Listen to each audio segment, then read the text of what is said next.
When two slave masters are having a fight over land, you and I shouldn't get involved. You know why? Because they are still slave masters, and if one of them wins, they are still gonna continue on their path of enslaving us anyways. Now, the conversation about the watermelon people ain't coming to an end anytime soon, and the auntie here has hit the nail on the head. She's actually spoke about it a couple of times, and in today's video, she's here to say, I told you so. In my country, we say that when an elder says something, take heed of their words. And now that's the reason why we're seeing those protests against Kamala Harris in Chicago by the watermelon people. And you know why that is? It's because they're anti-black and they're just showing it now. But you and I could have known all along if we were just paying attention to the details.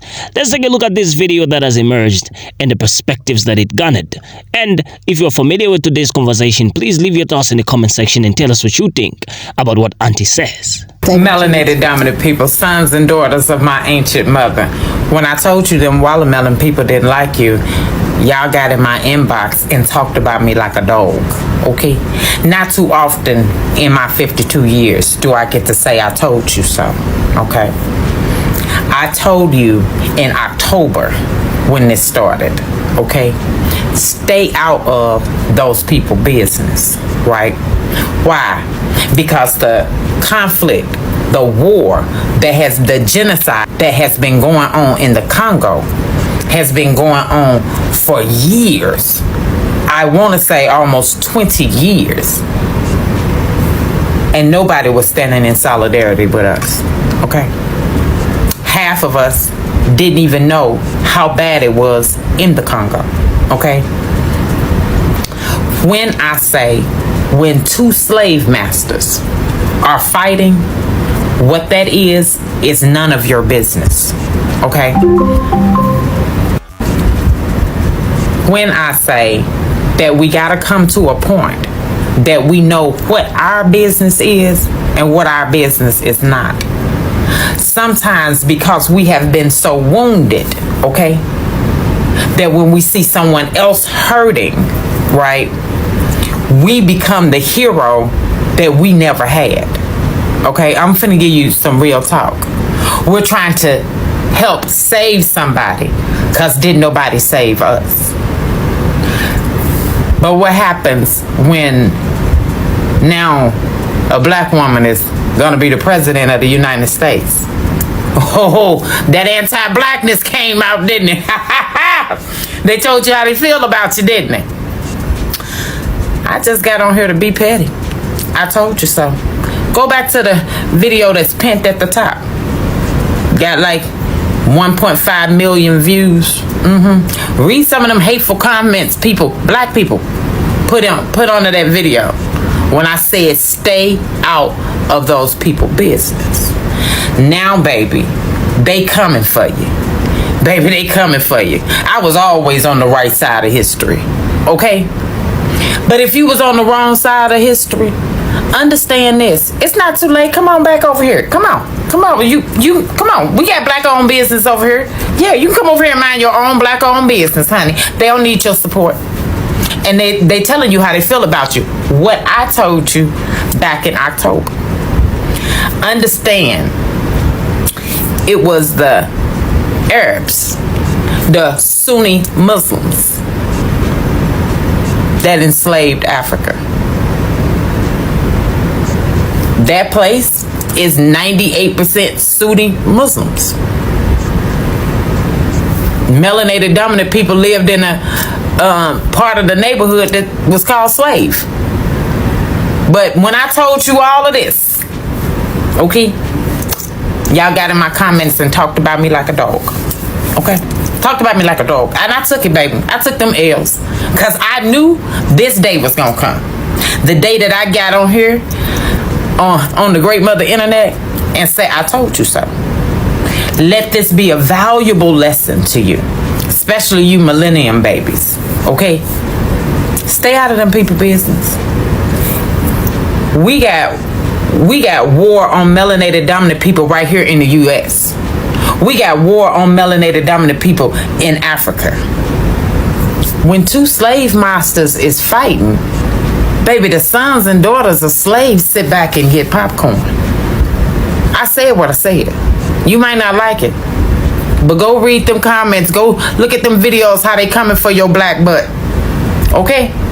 Because they never liked you. They liked your support. They liked the money you raised. They never liked you. Mind your own black-owned business. I love you, melanated dominant people, and Auntie just being petty. I wish you bird brain single issue voters would bring you over here and try to shame me for who you think I'm going to vote for. Have y'all lost your minds? This is why black people don't believe in allyship, because as soon as we do something you don't like, your anti-blackness comes out. For y'all to be sitting here demanding anything of Kamala, of black people, of anybody is asinine, because what they've done for other people. I've spoken out on Palestine multiple times. I've also spoken out on Congo and Sudan multiple times. How many times have you spoken out on other issues? Palestine has been the dominant news outside of our national news. It's been the dominant international news. They've gotten all the coverage. They've gotten all the help. They've gotten people marching and donating and sending money and food and aid over there. And that's not to say that they shouldn't get it. They should, but they're not the only ones dealing with a genocide. But that's the only thing you guys care about, because it's the only thing you can care about. You have to feel like you're related to something to actually give a fuck about it. Black people aren't like that, which is why so many of us did speak out on Palestine and other issues. Because when we see something that's wrong, we call it out. It doesn't matter who the community is, but y'all aren't like that. So what you're doing is alienating people who would otherwise have supported you. That's why people are pulling watermelons and flags and shit out of their bios, because who the f y'all think y'all are? Y'all are selfish, you're unappreciative. We don't have to spend any time talking about your issues. We've always been on the bottom of the proverbial totem pole. We've always had to fight for our own freedom in this country that we built, but we still make time to care about other people. But y'all don't care about us. So expect the support to stop. Expect people to stop talking about that, because who the f do you think you are? And to get on here and think that you're going to fearmonger us or threaten us with a potential Trump presidency if Kamala doesn't meet your demands is asinine. How dare you? And who do you think Trump hates just as much as us? Your Arab. He was the one who implemented the Muslim ban, so y'all be prepared for that shit you want to talk. Don't tell us what to do in the country that we have to wake up in every day. And for you to expect black people or any other group of people to put their own community and their own best interests on the back burner for you is selfish. Half of y'all have never even set foot in Palestine. Even if you have roots there, you've never been over there. If you give so many about what's happening, take your ass over there and do some work on the ground. But stop speaking on black people. Shut the fuck up. Don't tell us what to do. The person you see above me has gone viral for saying that African Americans are colonizers because the U.S. military sends them to Palestine to colonize. Which is problematic, because Palestinians like this will get more upset that the soldiers were black than they will get about the chalk commander-in-chief that sent the soldiers in the first place. The same colonizer that wants your land uses our bodies to get it. So why are you mad at us? Talking about this reminds me of the book Afro-Pessimism, where Dr. Frank B. Wilderson starts to talk about where pro-Palestine and pro-blackness begin to clash. Listen up, y'all. The shameful and humiliating way the soldiers run their hands up and down your body, he said. Then he added, but the shame and humiliation runs even deeper if the Israeli soldier is an Ethiopian Jew. The earth gave way. The thought that my place in the unconscious of Palestinians fighting for their freedom was the same dishonorable place I occupied in the minds of whites in America and Israel chilled me. I gathered enough wits about me to tell him that his feelings were odd, seeing how Palestinians were at war with Israelis, and white Israelis at that. How was it that the people who stole his land and his relatives were somehow less of a threat in his imagination than black Jews, often implements of Israeli madness, who sometimes do their dirty work? What, I wondered silently, was it about black people, about me, that made us so fungible we could be tossed like a salad in the minds of oppressors and the oppressed? I was faced with the realization that in the collective unconscious, Palestinian insurgents have more in common with the Israeli state and civil society than they do with black people. What they share is a largely unconscious consensus that blackness is a locus of abjection to be instrumentalized on a whim. There I sat, yearning in solidarity with my Palestinian friends' yearning for the full restoration of Palestinian sovereignty, mourning in solidarity with my friend's mourning over the loss of his insurgent cousin, yearning, that is, for the historical and political redemption of what I thought was a violated commons to which we both belonged.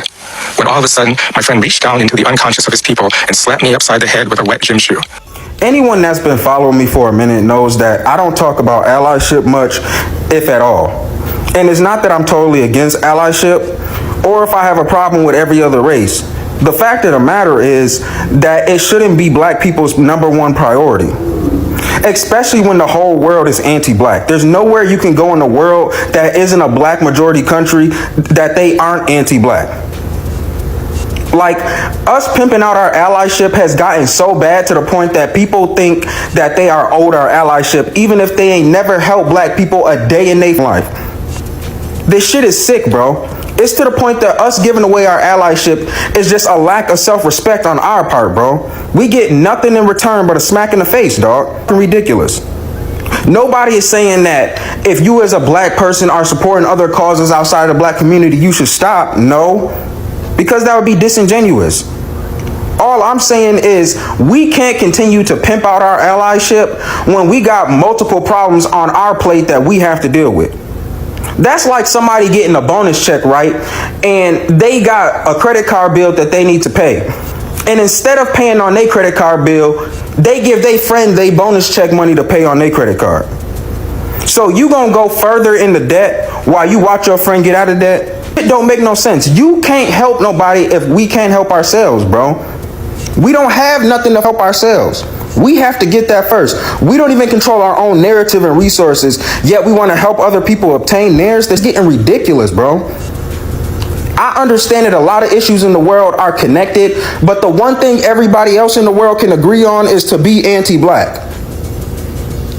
Everybody else got their hands in our pot, but we the ones not eating, bro. It don't make no sense.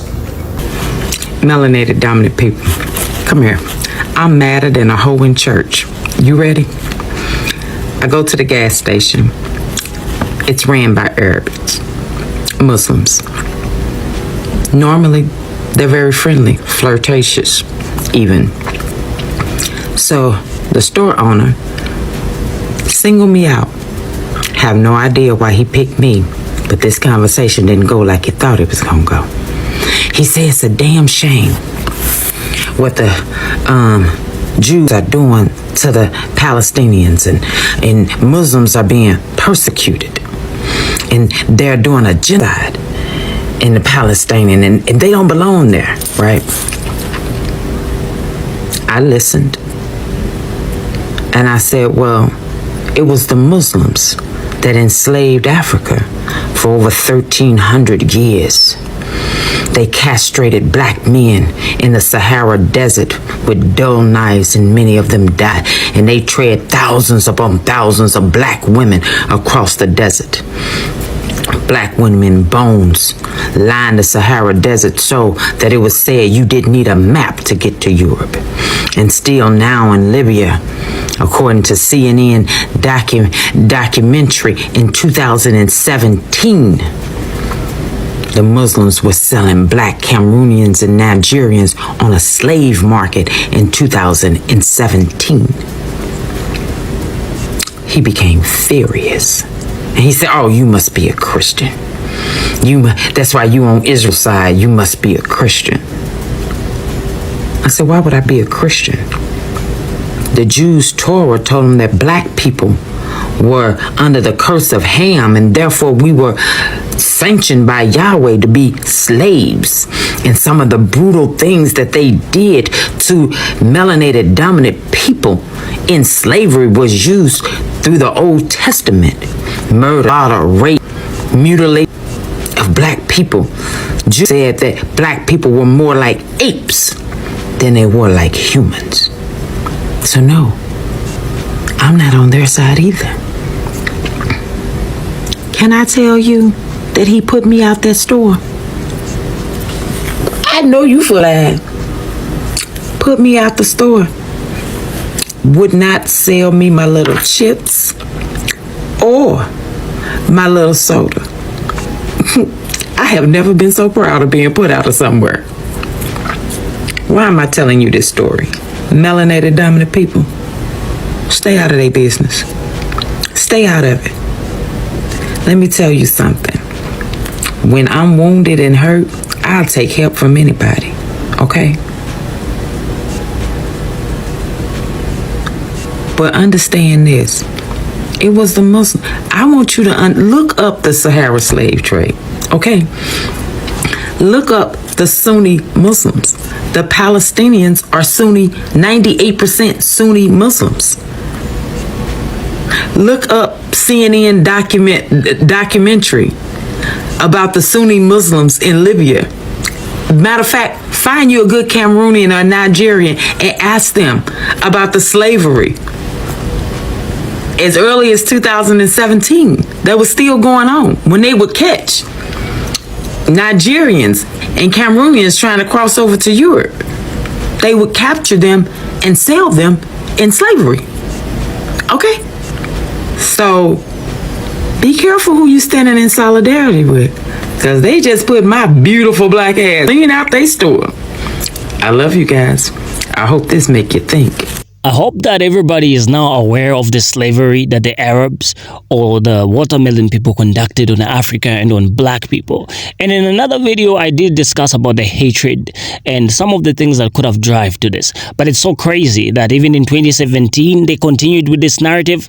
So they're saying that in 2017, CNN reported on the horrific practice of modern-day slavery in Libya, where migrants from countries such as Nigeria and other sub-Saharan African nations were being sold in open-air slave markets. The reports detailed how these individuals fleeing conflict and poverty were being captured, affixed, if you know what that means, and subjected to forced labor and exploitation. That is crazy. That is crazy. And it's just so crazy to think about the fact that we're always in solidarity with these people and supporting their causes. And I'm not just talking about my brothers and sisters in America, no. I'm talking about Africans as well. We too have been subjected to supporting their causes without even knowing the horrific history of how they enslaved some of our people. The CNN investigation revealed that many of these migrants were sold into slavery by various armed groups and Africans. They faced brutal conditions, including physical abuse and inhuman treatment, as they were forced to work in harsh conditions with little to no pay. The situation was exacerbated by the chaos and lack of effective governance in Libya, which created an environment where such human rights abuse could proliferate with impunity. And let's just simply say that they were not even caring that much. You know why? Because of the anti-blackness, right? Because it all comes down to that. Because as much as they were not considering the human rights of anybody, that's just to show you how deep the anti-blackness is. And this is a recent event in 2017. As much as these were just Africans, like Nigerians and other sub-Saharan African countries, these are black people. Now, the coverage of this issue highlighted the severe human rights violation faced by these migrants and drew international attention to the urgent need for action to address the root causes of such exploitation and to protect vulnerable populations. Even though I never heard about this, I just heard about it in today's video. Media outlets on our African continent never even covered this. It was CNN which covered it. Now, the other thing that I want us to walk through is a summary of the book Afro-Pessimism by Frank B. Wilderson. That brother did mention in today's video. Now, this book explores the concept of Afro-Pessimism, which argues that the anti-blackness is fundamental and irreparable aspect of modern social and political systems. Now, Wilderson posits that the black experience is characterized by a permanent state of exclusion and violence, not merely a byproduct of systemic autodecist, but a core element of the social order. Now, that is very important because the word core highlights something that is subconsciously ingrained there. Now, the book examines how black people are positioned outside the bounds of humanity and citizenship, and it critiques the limitations of conventional anti-autodecist approaches. So Wilderson's work emphasizes the need to understand anti-blackness as a foundational element of global politics and culture rather than just as an issue to be resolved through reform. Now, that is very big. We're talking about modern-day slavery. We are talking about what is happening in the Congo right now and that phenomenon that took place in 2017 that I told you about. It is all shaped by anti-blackness. Now, to take a closer look at this book, Wilderson suggests that the struggles faced by black people and Palestinians are rooted in fundamentally different kinds of systemic oppression. While both groups experience significant violence and marginalization, Afro-pessimism posits the anti-blackness is a unique and foundational condition that is irreparable within the current global order, whereas the Palestinian struggle is often framed within the context of territorial and national liberation. Now, the other thing is that pro-blackness, according to Wilderson, focuses on the specific existential nature of anti-blackness as a form of violence and exclusion that is entrenched in the structure of global capitalism and politics. In contrast, pro-Palestinian solidarity might not always fully engage with or organize the unique aspects of anti-blackness. So now this leads to the tensions in how solidarity is expressed and understood. Now, one reason is because the same watermelon people are the ones that conducted that mass enslavement of black people when spreading Islam. That's one reason, and I believe it's because this has been ingrained in their subconsciouses to the point whereby we did hear in that interview that brother played us, right? right? To the point whereby they're in more solidarity with the people of Israel than they are in solidarity with any black person. Like, imagine, that is incredible. The people of Israel have unalived them in mass numbers, but they would consider an allyship more with the people of Israel than with any black person. Now, in conclusion, let me just highlight you the other aspect of the book. The strategic approaches to achieving justice and liberation of each group can differ. Pro-Palestinian activism often involves negotiations and political advocacy within a framework that might not address the foundational issues of anti-blackness. So it says that when we are trying to consider the justice for the people of the Watermelon Nation, we would leave out any black person. That's basically what it says. And conversely, Afro-pessimist theory challenges the very foundations of social and political systems that also impact Palestinian struggles, leading to potential disagreements on how to conceptualize and address these issues. So as you can see, there's a tension between the two. So they clash, they end up clashing. And as we're seeing everything going on right now, this is becoming more apparent and we're able to see it with our own eyes. Now, with that being said, I've come to the end of our discussion. Please consider liking, subscribing, and sharing if you found today's topic interesting.